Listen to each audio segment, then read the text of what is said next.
You crack through your eggshell in complete darkness, somewhere deep in a hidden cave where night furies go to raise their young. Except there's nobody here. No proud parents cooing over their precious little plasma-blasting bundle of joy. Just you, alone in the dark, wondering if this whole being born thing was really worth the effort. Your first instinct kicks in immediately. Hide. Good call. Because being a night fury hatchling basically means wearing a giant target on your scaly back that says, "Extinction event waiting to happen." Your jet black scales might look cool, but right now they're about as protective as tissue paper. You stumble around on wobbly legs that feel more like overcooked noodles than the powerful limbs of the supposed unholy offspring of lightning and death itself. Yeah, that's what they'll call you one day. Right now, you're more like the unholy offspring of confusion and hunger. Days pass in your cave, and you're getting real tired of licking moisture off rocks for survival. Time to venture out. You peek outside and immediately regret every life choice that led to this moment.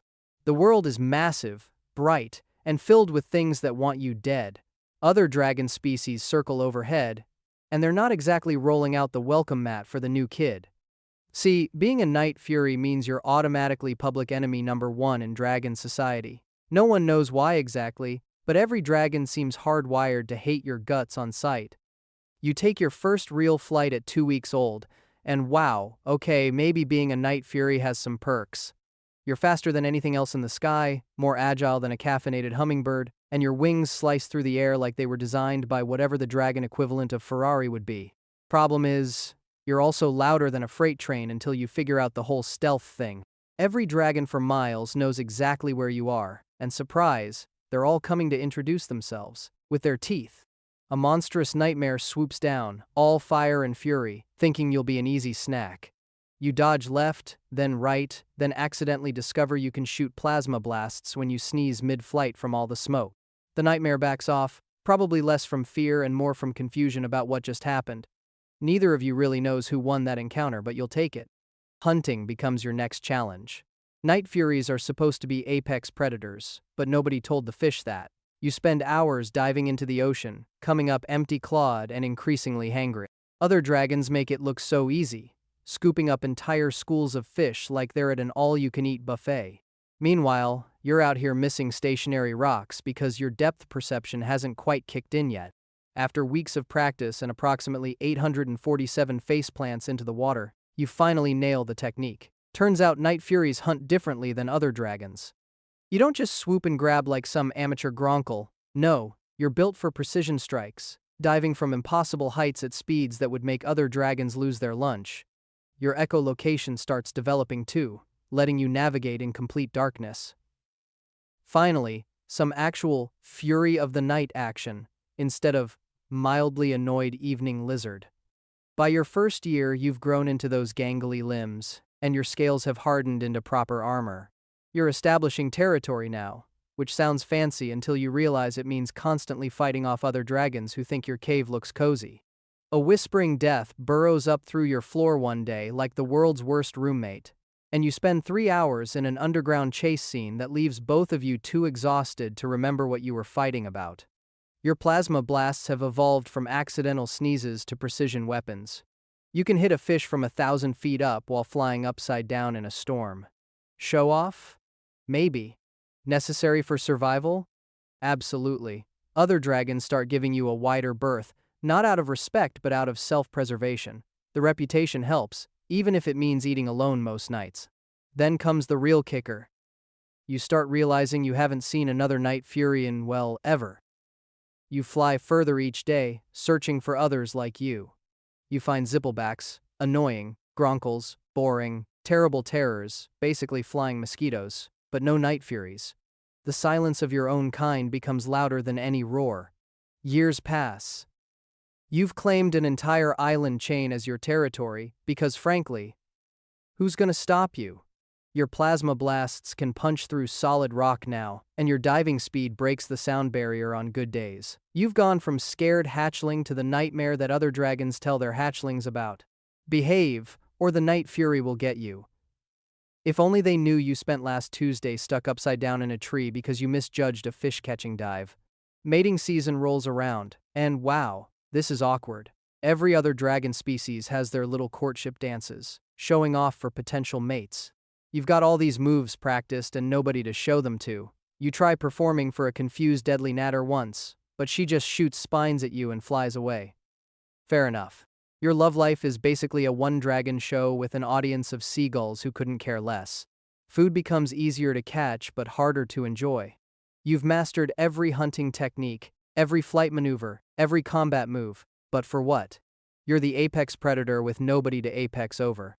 Other dragons avoid your territory entirely now, leaving you to rule over an empire of fish and regret. You develop weird habits to pass the time.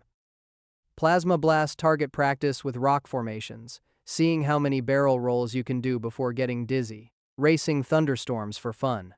You've become that neighbor who mows their lawn at weird hours, except your lawn is the entire ocean and your mower shoots explosive plasma. 20 years in, and your scales have some battle scars that tell stories nobody will ever hear. That time you fought 3 changewings at once. The day you discovered you could fly backwards, and immediately crashed into a cliff. The Great Fish Famine of year 12 when you had to eat seaweed for a month, and spent the entire time questioning your life choices. Your echolocation is so refined now you could navigate a maze blindfolded while juggling flaming sheep. Not that anyone's asking you to. Your plasma blasts are charged faster, hit harder, and you've even figured out how to curve them mid-flight. You're basically a flying, fire-breathing Swiss Army knife of destruction, and your biggest enemy these days is boredom. Some young skrill thinks he's tough and challenges you for your territory. You don't even get up from your sunbathing rock. Just one perfectly aimed plasma blast past his ear, and he's suddenly remembered he has urgent business elsewhere. The younger dragons think you're some kind of mythical monster. The older ones know better. You're just a very skilled, very lonely dragon who's run out of dragons to prove yourself against. You try socializing occasionally.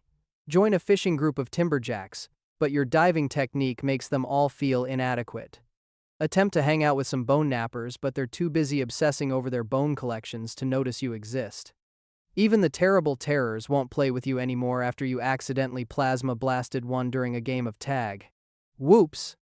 30 years old now, and you're starting to feel it. Not in your body, Night Furies age like fine wine apparently, but in your mind. You've memorized every current in your territory, every fish migration pattern, every storm cycle. You could fly your patrol route with your eyes closed, and sometimes you do just to feel something different. You've started talking to yourself. Full conversations. Debates about the best fishing spots. Arguments about whether that cloud looks like a gronkel or a weirdly shaped rock. You're one step away from naming the fish before you eat them. Sorry, Steve, but a dragon's gotta eat.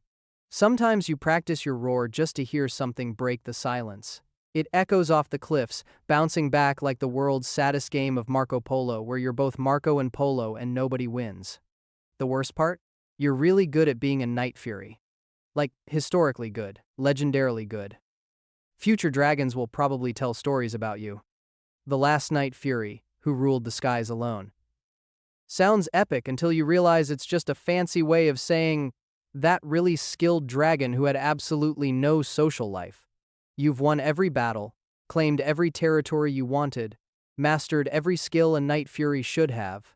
You're the undisputed champion of a competition nobody else entered, the gold medalist in a one-dragon race. The valedictorian of a class of one. So here you are, the unholy offspring of lightning and death. Spending your Tuesday afternoon trying to teach a confused sea turtle how to play fetch because you've literally run out of things to do. He's not very good at it, but at least he shows up. That's more than you can say for your own species. Maybe tomorrow you'll try teaching the seagulls synchronized flying. They won't listen, but hey, a dragon can dream, right? Even if those dreams are just about having someone else who understands why flying upside down in a lightning storm is actually really fun, and not just recklessly dangerous like that judgmental thunderdrum claimed before you. Plasma blasted his favorite rock. He had it coming. The rock, not the thunderdrum. Well, maybe both.